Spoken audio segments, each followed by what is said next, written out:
হেফাজতের একটা ধরছে, এটা খুব ভালো, এটা দিয়ে একটা জাতা দিয়ে দেওয়া হচ্ছে। স্বাধীনতার পর 6টা মাসও সবাই যায় নাই। একটা যুদ্ধ বিধ্বস্ত দেশ একটা প্রদেশের রাষ্ট্র বানাচ্ছে, তার মধ্যে সমালোচনা লেখা শুরু হয়ে গেল আমার বাবা। তাহলে আপনি কি আশা করেন? আমি কিছু আশা করি না। জি না, এটা আমরা তো দেখছি, ওই যে আব্বা যখন ডাইরেক্টর মিলিটারি অপারেশন ছিল, সরাই দিল ওনারে। সরাই দেওয়ার পরে আপনি হয়তো এই কাহিনীটা জানেন না, ওনাকে ওই সময় সরাই দেওয়ার 3 মাস পরে, উনি তো ডাইরেক্টর মিলিটারি অপারেশন ছিলেন, ওনারা সরাই দেওয়ার পরে তারপর 3 মাস পরে এই যে হত্যা হলো, এই বঙ্গবন্ধু এবং ওই যে পরিবারের হত্যা হলো।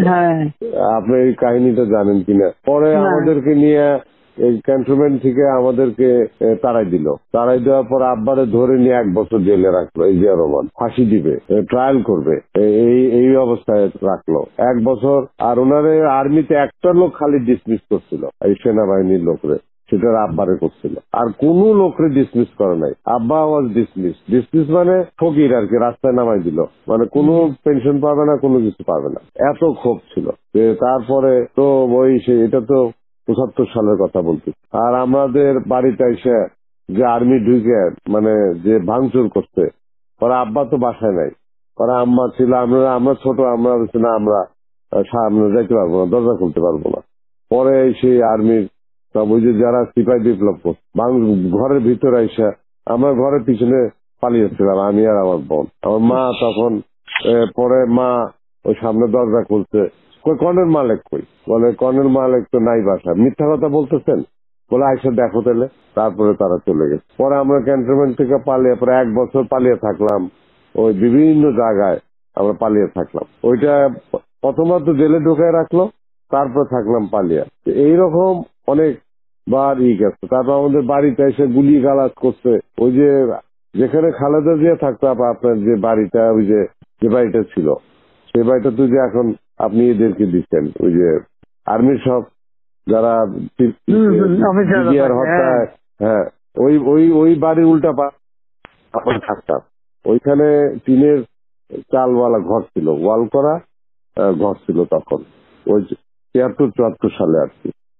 তখন তো আমি ক্লাস 8-9-এ পড়ি ওই সময়। ওই হ্যাঁ না, ওখানে কতগুলি ওরকম ছিল। পরে খালেদা জিয়া আবার এই বাড়ি যখন দখল করে, তখন ও বাড়িও দখল করে ফেলছে, এই বাড়ি টাড়ি সব দখল করে ফেলছিল। ওগুলো আমরা দেখছি। আমাদের ওই টিনের ঘরের মধ্যে এসে গুলি লাগতেছে। ওই 75 যখন ওই যে সিপাহী বিপ্লবটা, এখানে সিপাহী বিপ্লব তো কারা করছে আপনি জানেন?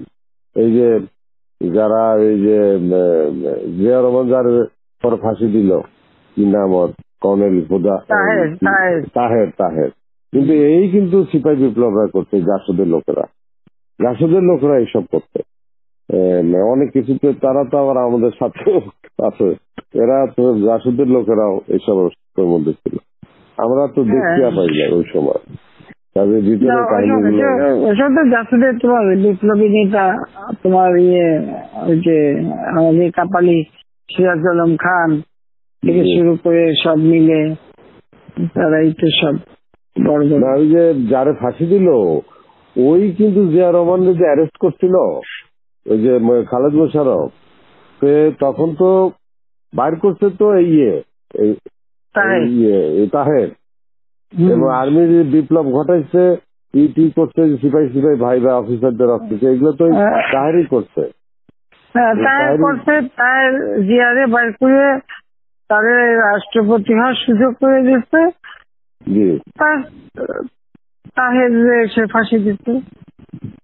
একদম জিয়া রহমান তো তার মানে কাজ হয়ে গেলে তার উড়াই দাও। তোমার তাহেরের বউরে ইনুরা, আমরা যখন 2009 সালে সরকার গঠন করলাম, তখন এমপি বানালো। তা 2009 না 14, হ্যাঁ 2014 এমপি বানিয়েছিল। তো আমার কাছে একদিন তাহের ডিসপিউট ছিল, তো আমার কাছে একদিন আসতে তাহেরকে একটা রাষ্ট্র মর্যাদা সম্মান, আমি খালি আমি পার্লামেন্টে এসে দাঁড়ায় সব নিয়ে এসে ধরে না কথা বলে, তো সে এসে আমার সাথে কথা বলছে। আমি খালি বললাম, শোনে আপনি স্পেশাল এমপি হচ্ছেন, ঠিক আছে, কিন্তু আমি তো ভুলে যাই কিভাবে যে আমার বাপের হত্যার সাথে জড়িত, আমার পুরো পরিবারের সাথে, এবং জিয়া রহমানের নিয়ে ক্ষমতায় বসাচ্ছে। হ্যাঁ, জিয়া তাকে ফাঁসি দিতে, তাকে আমার হাত থেকে তাকে আমার হাত দিয়ে আমি কি করে সম্মান দিই?